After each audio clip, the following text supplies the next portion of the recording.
Olá, irmãs e irmãos, graça e paz. A reflexão da escola dominical de hoje é a lição número 7 e o tema da lição é maturidade e tradição. Vamos ler o texto bíblico de 1 Coríntios, capítulo 11, do versículo 17 até o 33. Entretanto, nisto que vou dizer não os elogio, pois as reuniões de vocês mais fazem mal do que bem. Em primeiro lugar, ouço que, quando vocês se reúnem como igreja, há divisões entre vocês, e até certo ponto eu creio, pois é necessário que haja divergências entre vocês para que sejam conhecidos quais entre vocês são aprovados. Quando vocês se reúnem, não é para comer a ceia do Senhor, porque cada um come a sua própria ceia sem esperar pelos outros. Assim, enquanto um fica com fome, outro se embriaga. Será que vocês não têm casa onde comer e beber? Ou desprezam a igreja de Deus e humilham os que nada têm? Que direi? Eu os elogiarei por isso? Certamente que não. Pois recebi do Senhor o que também entreguei a vocês, que o Senhor Jesus, na noite em que foi traído, tomou o pão e, tendo dado graças, partiu-o e disse: Isto é o meu corpo, que é dado em favor de vocês. Façam isto em memória de mim. Da mesma forma, depois da ceia, ele tomou o cálice e disse: Este cálice é a nova aliança no meu sangue. Façam isto sempre que o beberem, em memória de mim. Porque sempre que comerem deste pão e beberem deste cálice, vocês anunciam a morte do Senhor até que ele venha. Portanto, todo aquele que comer o pão ou beber o cálice do Senhor indignamente será culpado de pecar contra o corpo e o sangue do Senhor. Examine-se cada um a si mesmo, e então coma do pão e beba do cálice. Pois quem come e bebe sem discernir o corpo do Senhor, come e bebe para a sua própria condenação. Por isso, há entre vocês muitos fracos e doentes, e vários já dormiram. Mas se nós tivéssemos o cuidado de examinar a nós mesmos, não receberíamos juízo. Quando, porém, somos julgados pelo Senhor, estamos sendo disciplinados para que não sejamos condenados com o mundo. Portanto, meus irmãos, quando vocês se reunirem para comer, esperem uns pelos outros. Se alguém estiver com fome, coma em casa, para que, quando vocês se reunirem, isso não resulte em condenação. Quanto ao mais, quando eu for, darei instruções a vocês. A palavra tradição remete à ideia de transmissão. Em grego, paradosis, em latim, traditio. Transmissão de passar adiante aquilo que se recebeu. Por isso, mesmo sendo desprezada em alguns movimentos religiosos ou em algumas fases da vida, a tradição é central na vida cristã. A nossa fé é fruto de uma tradição e a maneira como falamos dela também. Reconhecer o seu lugar, o valor e a importância é sim um sinal de maturidade espiritual. A tradição orienta e nos alerta quando a inovação, muito necessária na vida, nos coloca em perigo no que diz respeito à essência do Evangelho. É sobre a marca da tradição que vamos estudar nesta lição. A forma como Paulo lida com a comunidade de Corinto diante das polêmicas, heresias, imoralidade e principalmente ofensas pessoais mostra a sua maturidade e indica o valor da tradição em seu ministério. A tradição, olhar para trás a fim de não se perder ao longo da jornada, é uma das marcas da religião judaica, da qual o apóstolo era herdeiro. No texto bíblico para nossa lição, ele rememorou a tradição para educar a igreja quanto à comunhão na celebração da ceia do Senhor.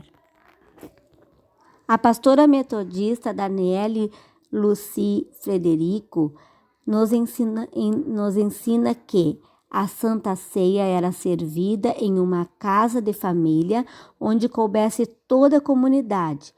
Os proprietários dessas casas eram pessoas com mais recursos financeiros. A forma das relações estabelecidas na casa não fugia às regras culturais da época. Segundo nos ensina Daniele, os membros da comunidade eram organizados em 2 grupos, um com mais recursos financeiros, ou seja, da mesma classe que o anfitrião, colocado numa espécie de sala de jantar, o outro com menos recursos, colocado em um lugar menos confortável, chamado átrio, onde as pessoas não podiam se assentar direito e estavam expostas a intempéries do clima. Acomodados nos espaços da casa, o grupo do triclinium, que seria a sala de jantar, receberia a melhor comida e o grupo do átrio um tipo de comida inferior. As constantes divisões na igreja de Corinto afetaram a maneira de celebrar a ceia do Senhor, reduzindo este ritual a uma mera refeição comunitária. Paulo advertiu a comunidade: não é a ceia do Senhor que vocês comem. E para educá-la, rememorou a tradição, porque eu recebi do Senhor o que também lhe entreguei. Paulo denunciava à comunidade que ela estava deturpando o sentido original, a tradição da ceia. O grupo se reunia não para o melhor, mas para o pior. Haviam perdido o propósito de suas celebrações e, ao invés de se fortalecerem, estavam se tornando uma comunidade fraca e doente.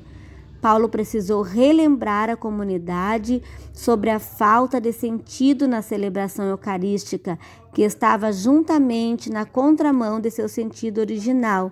Para comer dignamente, era necessário antes um autoexame e a difícil tarefa de discernir o corpo, isto é, entender que o sentido verdadeiro é a comunhão através do amor que se revela na espera, na partilha, no cuidado com as pessoas menos favorecidas. O apóstolo Paulo recorreu à tradição também para educar a comunidade com relação à ressurreição de Jesus. Ele relembrou à comunidade que uma vez que Cristo ressuscitou, a igreja ressuscitaria. Ele encontrou na tradição a base para que os falsos ensinamentos e o egoísmo não prevalecessem na comunidade, deturpando a maneira de ser igreja baseada no cuidado mútuo e na ressurreição de Jesus. A tradição está presente em muitos aspectos da nossa existência, e isso inclui também a espiritualidade.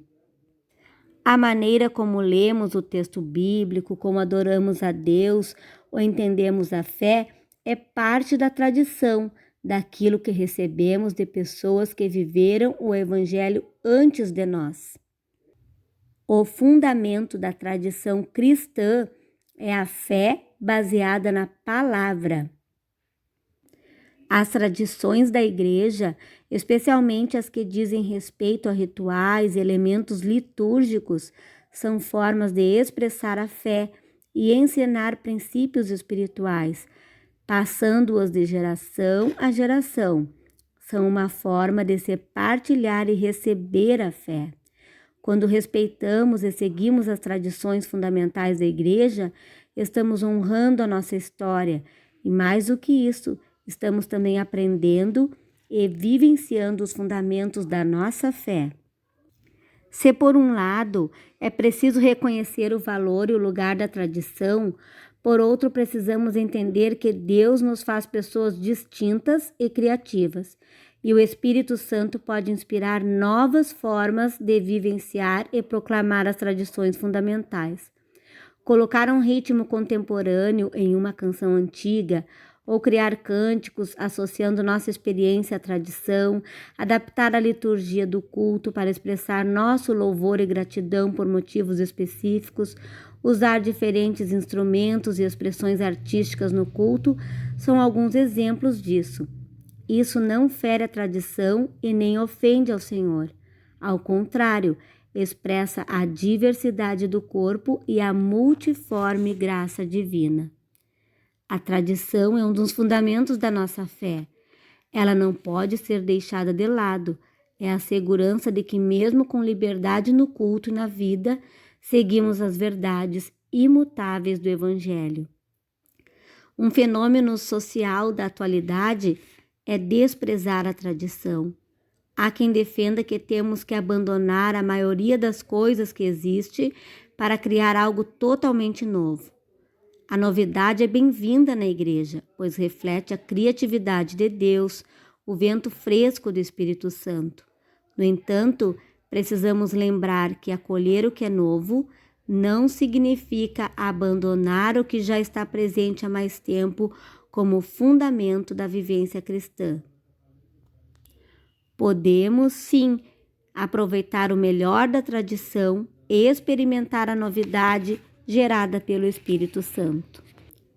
É muito importante que valorizemos as tradições que recebemos de homens e mulheres que trabalharam incansavelmente pela causa do Evangelho, a fim de que, como Paulo e a Igreja de Corinto, permaneçamos firmes e alcancemos a maturidade na fé, a ponto de receber o novo do Senhor sem comprometer os princípios da fé.